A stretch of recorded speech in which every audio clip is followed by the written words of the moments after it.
Internet! Welcome to Game Lab. Hi, I am Russel. And I am Alex. And today we'll be doing a game review on a game that is very interesting, nerve-wracking, and it will surely give you goosebumps. This game is called Identity V. Identity V is the first asymmetrical horror game developed by NetEase. It has a gothic art style, mysterious storylines, and an exciting 1 versus 4 gameplay. It will bring you a breathtaking experience. You will first enter the game as a detective who receives a mysterious letter, and you will be in search for a missing girl. And as you get closer and closer to the truth, you will find something horrifying. This sounds like Dead by Daylight, doesn't it? Well, it kind of does. But the main difference is that it has an amazing storyline that gives a perfect harmony to its gameplay.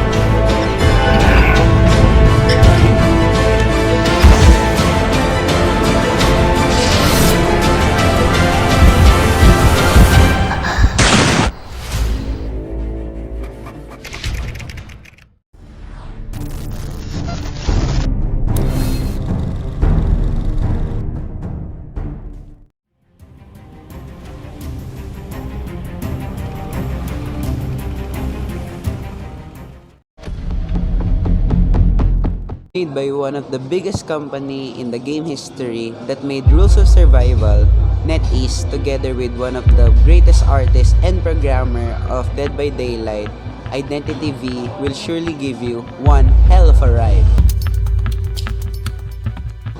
MDA framework means mechanics, dynamics, and aesthetics. Identity V gives a lot to its gameplay.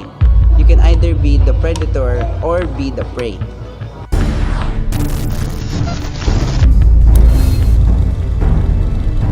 Being the survivor, you have to decipher 5 machines scattered around the map and escape.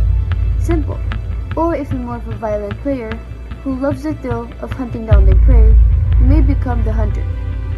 Being the hunter will give you the privilege of using the rocket chair. Once you have wounded the survivor, you may place him on the rocket chair and eliminate the survivor.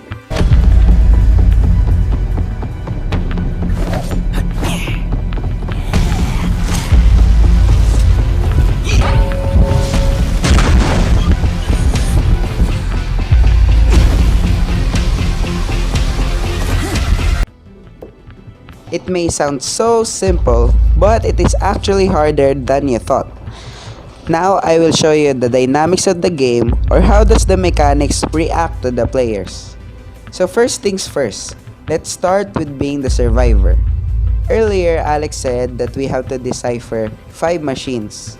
And according to my observations, it takes about 2 minutes for one machine to be fully functioning. And your goal is to decipher those 5 machines and activate the gate and finally escape the hunter. You have many varieties of survivors to choose from. My favorite is the seer, the gardener, and the embalmer. Thanks to these, the game's dynamics is more understandable and fair to the players of Identity 5. Now, it's time to show how being the hunter will make the dynamics of the game harder. While it takes the survivor 2 minutes to activate one machine, teaming up with the others will make it faster. But the hunter needs only 30 seconds to locate and go find all of the survivors, and hunt you. The survivors are given lives, which the hunter just needs 2 hits to disable the survivor and to be placed to the rocket chair.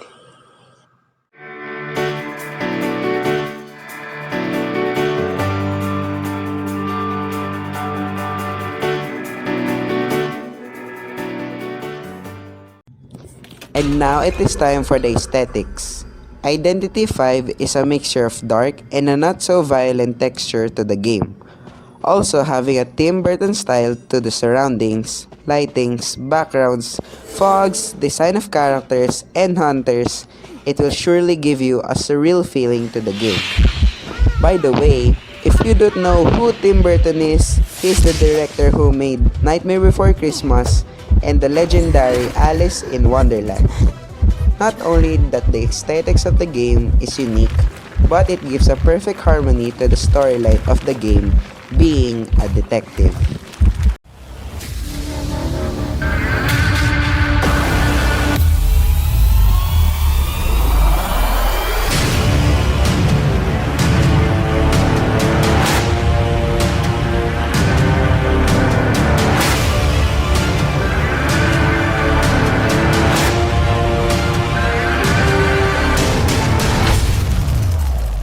This game develops your reaction time and how you react to certain situations.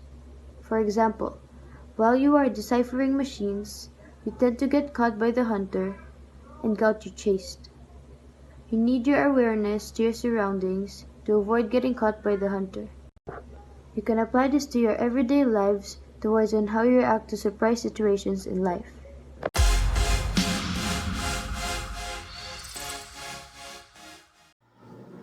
Over at Google Play, it has an average of 4 stars, with the most mentioned words being addictive, great graphics, awesome characters, and interesting storyline.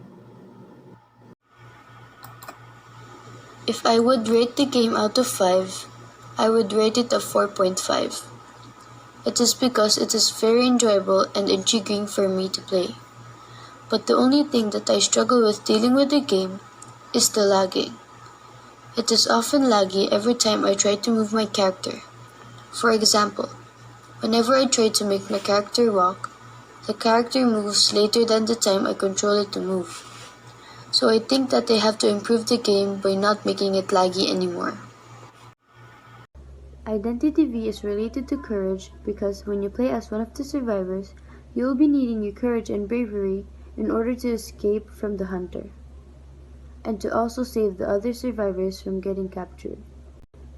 It is very important to have the guts to conquer our fears, even though we get afraid to make mistakes and that it will lead to something bad. But making mistakes actually leaves us something to learn after. Identity 5 is a horror-based game that develops your courage to stand up against a stronger and a more powerful enemy. When you are the survivor in the game, you must have the courage or the strength to face the pain or the grief that the hunter may give you. Outside the game, we must imply this with our everyday lives, or as we call it in ICT, it is called gamification. Life in 2020 had a great impact on my life when it comes to change. And problems in life may start landsliding at you anytime soon. But with courage, we will always strive and make it through our problems in life. Now, back to Identity 5. With courage, you may defeat the hunter and escape from being hunted.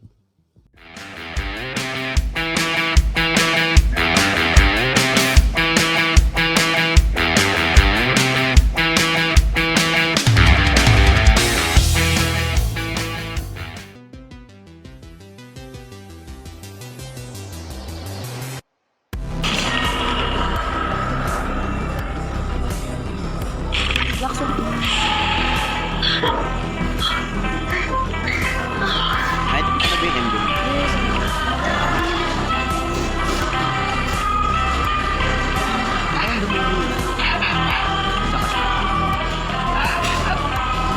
Si Diwa, is it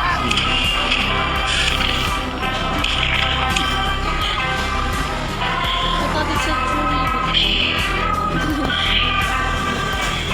Suya rin. Suya mo.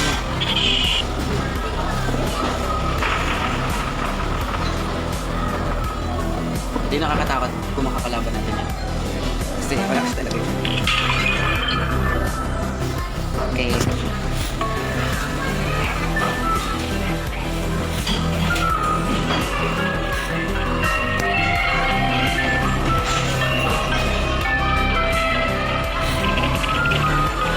I found you.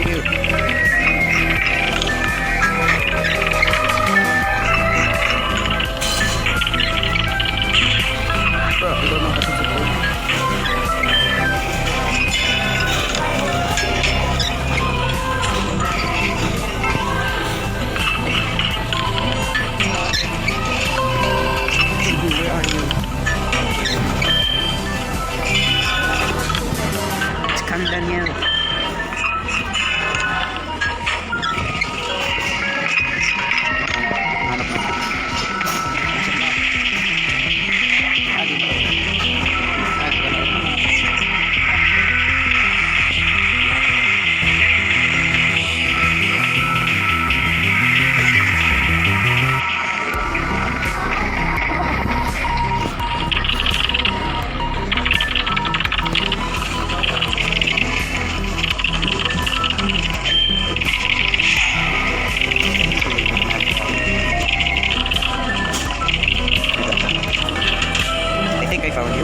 Ikaw ba to? Okay, okay. Follow me.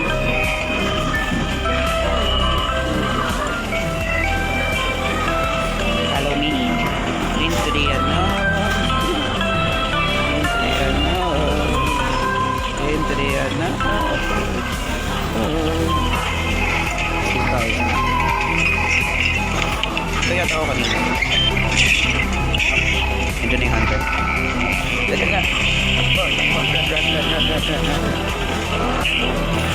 Okay lang. Okay.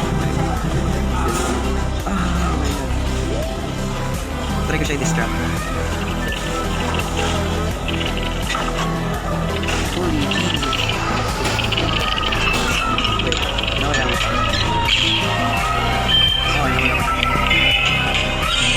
Okay, ako na naman yung nahanap niya. Bro, i-crush ka ba sa akin? Bro.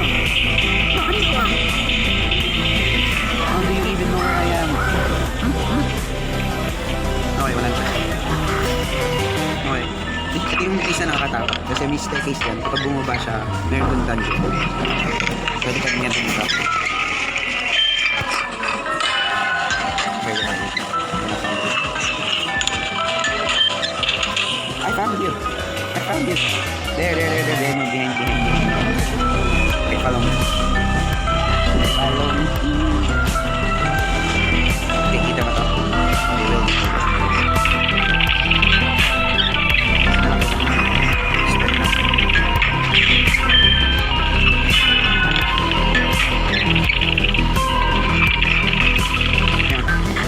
Ito yung internal order. Follow me. Okay. Kita mo yung stalker ko dyan. Nandun siya nag-aabang. Akala niyo pupunta ako dyan. Pero hindi. Tara. Come here. Flashlight. Okay.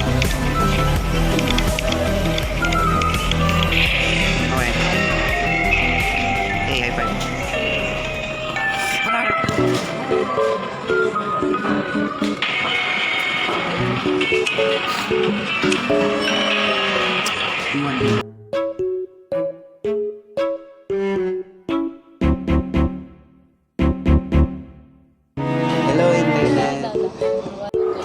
Hello internet, welcome to game theory. Ulit.